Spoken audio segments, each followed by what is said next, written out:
Não existe um povo que vive sempre em batalha igual o povo evangélico, o povo cristão. E a batalha contra nós está de uma forma que só Deus, só Jesus. Então vamos estar orando sempre para que o Senhor nos dê vitória. E essa história que nós vamos estudar nessas campanhas, a Alzira pode ir estudando também, para ter algumas lições para nós aqui também. Vai ser muito importante a gente aprender o que a gente pode e o que a gente não pode fazer. Porque a gente tem perdas, não é só porque o diabo tira, não. Não é só porque o inferno tira, não. A gente tem perdas por causa das nossas decisões equivocadas também. E são as piores perdas, quando a gente toma uma decisão equivocada. Porque quando alguém quer tirar a nossa bênção, vou falar mais perto aqui para os irmãos que assistem, quando alguém quer tirar a nossa bênção, a gente vai para o joelho, Deus dá vitória. Quando um sistema ou situações ou grupos querem nos atrapalhar, Deus dá vitória. Não é nossa, equivocada, então o preço é muito caro. E essa batalha de Ramote Gileade trata muito disso também. Me chama a atenção o capítulo 22, o versículo 1, que diz: estiveram quietos por 3 anos. E antes disso, o que acontecia? Vai ter versões, eu tenho uma outra Bíblia aqui no púlpito que diz que por 2, mas foi esse período de 2 e pouco, 3 anos, que estiveram em paz, sem guerra. E aqui não está falando só de Israel guerrear contra outras nações, não. Havia conflitos entre o reino do norte e o reino do sul. Quer dizer que antes desses 3 anos havia muita guerra.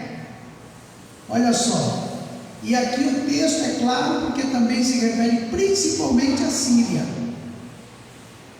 Principalmente à Síria. E quando a gente vê essa palavra Síria, a gente tem que lembrar de onde Deus mandou a capital da Síria, um povo que não tinha dó de ninguém, torturas, primeiro versículo, e estiveram quietos 3 anos, não havendo guerra entre Síria e Israel. Porém, no 3º ano, sucedeu que Josafá, rei de Judá, desceu para o rei de Israel. Josafá, rei de Judá, desceu para o rei de Israel. Por que rei de Judá e rei de Israel? Porque já tinha acontecido a divisão, reino do norte, reino do sul. Porém, a palavra do Senhor diz no versículo 3: e o rei de Israel disse a seus servos: não sabeis vós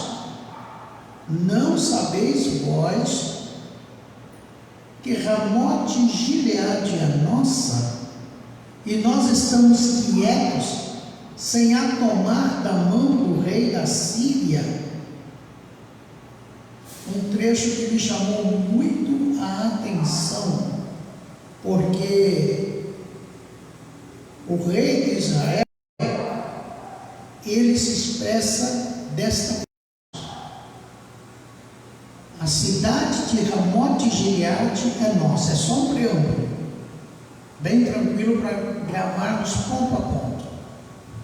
Quer dizer, havia algo que estava entregue nas mãos deles, mas que eles não se apossaram disso. Eles não pegaram, não conquistaram. E então se abriu os olhos do rei de Israel. Olha, tem algo que é nosso e a gente tem que ir lá buscar, a gente tem que ir lá pegar, a gente tem que ir lá conquistar. Olha como Deus trabalha.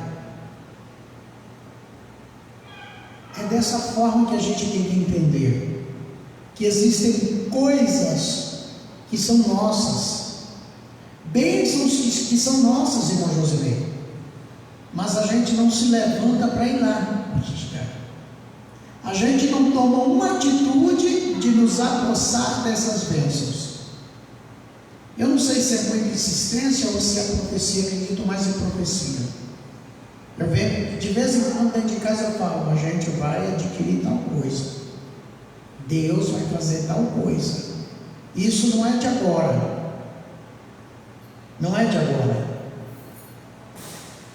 São narrativas proféticas que vão nos induzindo a tomar uma atitude, porque a gente perde bênçãos, não é porque Deus não dá, é que a gente espera ela cair do céu, a gente cruza os braços, a gente fica na zona de conforto. É muito fácil orar, é muito fácil fazer uma campanha, é muito fácil, como fazem por aí, escrever uma carta para Deus, do que correr atrás. Deus pode até ter visto aquela carta, talvez não li igual a gente lê, mas através do processo da oração ele pode falar, tá bom, mas se você ficar na sua zona de conforto, não vai chegar. Porque a gente acha que mesmo sendo promessa ou bênção, vem assim de graça, vem assim tranquilo, vai bater na tua porta, pode dormir até tarde, não estuda, não corre atrás, não congrega, não ouve a palavra, e vai bater na tua porta a bênção. Não vai. Quando o rei de Israel diz assim, olha, eu vim aqui falar com vocês, ó Josafá, ó rei de Judá, aqui diz, porém no terceiro ano sucedeu que Josafá, rei de Judá, desceu para o rei de Israel, e o rei de Israel diz a seus servos, é nossa Ramote Gileade. E Josafá veio para fazer essa parceria, para ir lá conquistar isso aí, para ir lá tomar posse disso daí. Mas o que caracteriza aqui? Que não seria fácil.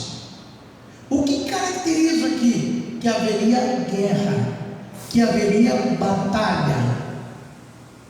E então isso nos leva a refletir que, Senhor, eu preciso de tal vitória na minha vida, eu preciso de tal bênção na minha casa, eu preciso de tal milagre na minha casa, eu preciso que o Senhor faça tal coisa por mim. E a gente esquece que quando a gente quer conquistar algo, entra num campo de batalha espiritual. E aí vem as situações, ao contrário da gente firmar, ao contrário da gente ver que há um propósito naquilo tudo, a gente faz o quê? A gente desanima. Eu pedi bênção e veio luta, eu pedi bênção e veio situação, mas será que não é o processo? Será que não é a guerra que você e eu temos que enfrentar, temos que combater para chegar onde Deus quer que a gente chegue, para alcançar o que a gente tem que alcançar? É tão difícil levantar de manhã e dizer, Senhor, obrigado, apesar das lutas de ontem, apesar das batalhas de anteontem, apesar do dia hoje, com certeza ter batalha. Será que é tão difícil a gente agradecer a Deus e entender que depois que Adão pecou, depois que Adão caiu, nada vem de graça? Haverá sempre situações para nos fazer desistir, haverão sempre problemas que querem que a gente largue, que a gente não corra atrás, que a gente desanime. E um deles é quando a bênção demora, quando a vitória demora. Eu citei aqui Abraão esses dias atrás, que ele estava na tenda desanimado. Por quê? Já há mais de 20 anos a promessa não estava cumprindo. Ele já estava idoso, Sara também. Dá para imaginar aquela senhorinha, cabelo branco, rugas, de repente, eu estou com dor na barriga. As crianças dizem, deve ter comido demais. Mas quem tem dia chega, não, você está grávida. Como é que é? Você está grávida. Lembra que o anjo foi lá falar com Abraão e dizer, tua mulher vai te dar um filho. E ela ficou do lado de fora da tenda rindo, porque não conseguia mais acreditar. A gente tem esses momentos de crise nossa, de batalha nossa, que a gente não consegue ver o milagre, a gente não consegue ver a porta aberta. Então, nesse introito fica muito claro para nós, que muitas vezes existe uma falsa paz. Aparentemente, irmão Josilei, como diz o versículo 1, parece que tudo está quieto, tudo está tranquilo, não tem nada acontecendo. Aí eu me preocupo, irmão Ciro, porque quando a gente é cristão, a gente sabe que é 24 horas uma batalha espiritual. Não, mas está muita bonança, peraí, está uma coisa errada. Não tem como negar, uma hora ou outra, a calmaria do mar se acaba. É natural que venha tempestades, é natural que as ondas se levantem, que os ventos soprem fortes, é natural. Mas quando essa calmaria perdura, a gente pode estar sendo enganado. A Bíblia diz: quando pensar que a paz haverá repentina destruição. Então, se você está passando um momento apertado, um momento difícil, existe algo importante nisso. Quando a gente passa um momento, todas tosquinejam, e aí a gente fica numa situação difícil, porque não vigiamos naquele momento. Está tudo bem, conta está paga, não tem ninguém doente, o carro está bom, a compra está chegando, no casamento vai tudo de vento em popa. Está tão bom o casamento, está tão bom o casamento, que não preciso nem ir para a igreja. Eu vou pescar, eu vou para a praia, vou para o cinema. E será que Deus não está falando? Não. Tudo está no vento em polpa, que Deus fica em segundo, terceiro, ou sei lá que plano na nossa vida. Quer saber? Hoje eu não vou na igreja não, vai ter um bailezinho ali, eu vou ali. Vai ter um come-se bebe do outro lado, eu vou deixar o culto hoje. A gente põe Deus, sei lá em que plano. Aí a situação aperta. Olha como esses 3 anos aqui, sem guerra, é uma pregação profunda. A gente fica meio que iludido naquele momento, né? Se Deus não está comigo, não estaria tudo bem. Se Deus não está na minha vida, não estaria. A gente até aponta o dedo, está mal com Deus. Lembra dos amigos de Jó? Só porque ele estava na prova, apontando o dedo. E que amigos, né? Quem sabe quantos deles não eram ex-empregados de Jó? Quem sabe quantos deles Jó não tinha dado dinheiro? Chegou lá: Jó, me empresta o dinheiro que a coisa está ruim. Não vou te dar, meu irmão, toma aqui, você é amigo. Quem sabe quanto deles o Jó não mandou uma compra lá para dentro de casa? Não matou a ovelha, não tirou a lã, não fez uma conversa em seus filhos. Leva essa carne, leva essa verdura, leva essa fruta. A gente tem um amigo aqui, a gente faz tempo que não vai lá, vem aqui, né? Ali, assentamento Primavera. Era difícil ir lá e não vir com peixe, não vir com coco, não vir com manga, com umbu. Sempre vinha mandioca, então, na época do milho. Então eu fico imaginando aqueles amigos de Jó.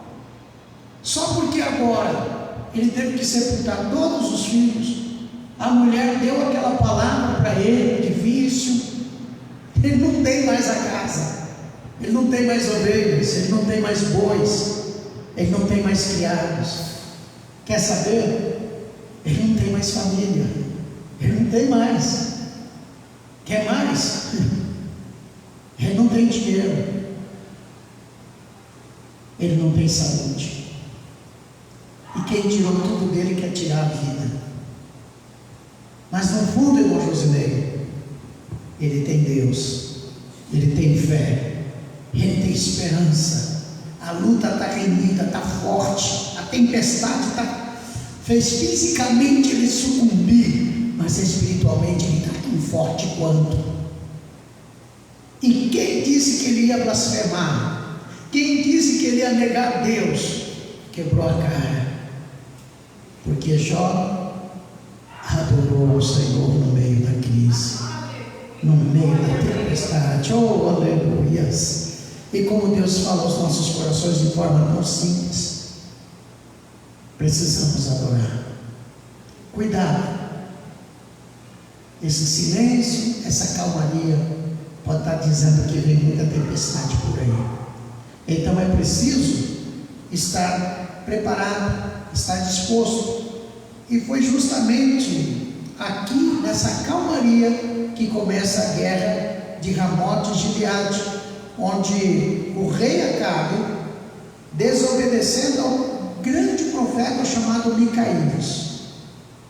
Micaías era o profeta de Deus, mas o rei Acabe não dava ouvido para esse profeta de Deus. Por quê? Olha por que é interessante esse preâmbulo. Porque o rei Acabe, ele gostava que profetizassem as coisas boas para ele. O rei Acabe queria ouvir que tudo estava bem, que Deus estava com ele, era aquilo que lhe era conveniente. Olha que o texto aqui fala de uma quantidade de profetas muito grande que foi levado para profetizar. O texto aqui fala de um número expressivo. Olha só, eu vou ler a partir do versículo 5. Disse mais Josafá ao rei de Israel: consulta, porém, primeiro hoje a palavra do Senhor. Olha o 6. Então o rei de Israel ajuntou os profetas, até quase 400 homens, para profetizar. Mas eles só queriam ouvir aquilo que agradasse aos ouvidos, aquilo que lhes era conveniente. Se eu sou um servo de Deus, se você é uma serva de Deus, um servo de Deus, a gente quer ouvir o que Deus quer falar com a gente, que a gente precisa ouvir, e não o que é conveniente. O que é conveniente vai trazer transtorno. O que agrada os ouvidos, que nos incomoda na hora que está sendo pregado, porque é a palavra de Deus, essa palavra machuca, mas é essa palavra que vai dar livramento. É melhor ouvir: confessa o pecado, conserta, pede perdão, vem para a casa de Deus, escuta a palavra de Deus, cuidado com o mundo, cuidado com as coisas erradas, cuidado. É melhor ouvir essas coisas do que ouvir: irmão, Deus está abrindo a porta para você, olha a chave da casa, olha a chave do carro, e Deus está dizendo: eu não estou falando, eu não estou usando esse profeta, não é a minha boca, porque a minha boca, como disse o irmão Josinei, nos leva ao caminho da santidade, nos leva ao processo de separar das coisas que não agradam a Deus. Mas esses homens, principalmente o rei Acabe, só queria ouvir o que lhe agradasse aos ouvidos. Mas quando veio o profeta Micaías, então a situação ficou difícil. Então o que eu quero destacar nesse primeiro ponto para levarmos para casa, irmãos? Primeiro, o que levou ao fracasso desse rei, que a Bíblia diz aqui que desobedecendo, Acabe acabou morrendo. Orou por mim que o rei Acabe tentou enganar Josafá. Por quê? Porque o rei Acabe estava sendo caçado, procurado. O inimigo queria matar ele, mas estava furioso com ele, queria destruir a vida do rei Acabe. O que ele fez?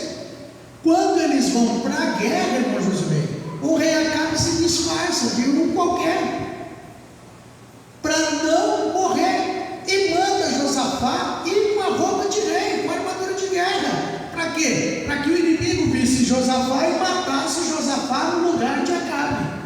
Olha a trama aí. Quando a pessoa está fora da direção de Deus, ela está ruim, ela quer jogar o outro na mesma situação ou pior. Vamos armar uma cilada aqui, que aí a gente consegue envolver aquele irmão, aquela irmã, aquele dirigente, aquela regente, aquela irmã do ciclo de oração. Vamos armar uma cilada aqui, porque aí eles lá vão ver que a pessoa está errada, e aí vai fazer o que tem que ser feito, como muitos pastores são tirados da igreja por causa de armação.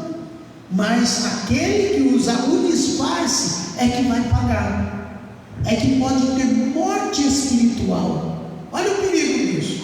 Então, aqui na presença de Deus, a gente não tem que disfarçar, a gente não tem que usar de engano. Até estou devendo aqui Cavalo de Troia, que Deus não tocou, é uma mensagem muito forte, mas eu ainda vou trazer. Mas os irmãos leem em casa. Esse é o primeiro ponto que eu queria deixar aqui com os irmãos, que a desobediência trouxe isso para a vida de Acabe. Acabou morrendo, e as decisões deles como líder, principalmente de Acabe, trouxe a crise para o povo de Judá. Significa o quê? Que a gente, como responsável, como líder da casa, pai, mãe, se a gente tomar uma decisão deliberada fora da direção de Deus, os nossos filhos podem sofrer consequências. Então essa campanha vem para nos colocar no caminho, irmãozinha, para conquistar. Vai ter conselhos de Deus, ensinos de Deus. Hoje aqui, só nesse preâmbulo, já tivemos ensinos aqui tremendos. E que Deus nos ajude, que Deus te ajude, que Deus ajude aqueles que vão estarem assistindo através da live a compreendermos que não podemos tomar decisões erradas, que vai trazer morte, vai trazer instabilidade, vai trazer insegurança e vai trazer a falta de fé, vai fazer com que o povo se desvie da verdade, que foi exatamente isso que aconteceu com esta nação por causa da atitude de seus reis. Então a minha atitude pode trazer consequências drásticas para a minha vida. Qual é o melhor caminho? Estar na casa de Deus, ouvindo o conselho de Deus, ouvindo a palavra de Deus, recebendo, e não importa se o vaso é bonito ou feio, se é pobre ou rico, se é formado ou deixa de ser, se é doutor nisso ou naquilo, se é graduado ou não é, se tem dinheiro ou não tem. A gente tem que sentar aí igual o profeta Samuel, quando o garoto fala, Senhor, porque o teu servo ouve. A gente tem que estar aqui dispostos a ouvirmos a palavra do Senhor, e aí o que Deus tem para nós vai chegar nas nossas mãos. Aí nós vamos dizer igual esse rei: olha, vocês sabiam que Ramote Gileade é nossa? A gente está aqui, está deixando os outros disputar do que é nosso? De jeito nenhum. Aí nós vamos lá e Deus vai entregar na nossa mão o que é nosso, e teremos vitória. Olha o que vai ser isso aqui, irmão. Amém, irmãos? Amém. Glória a Deus.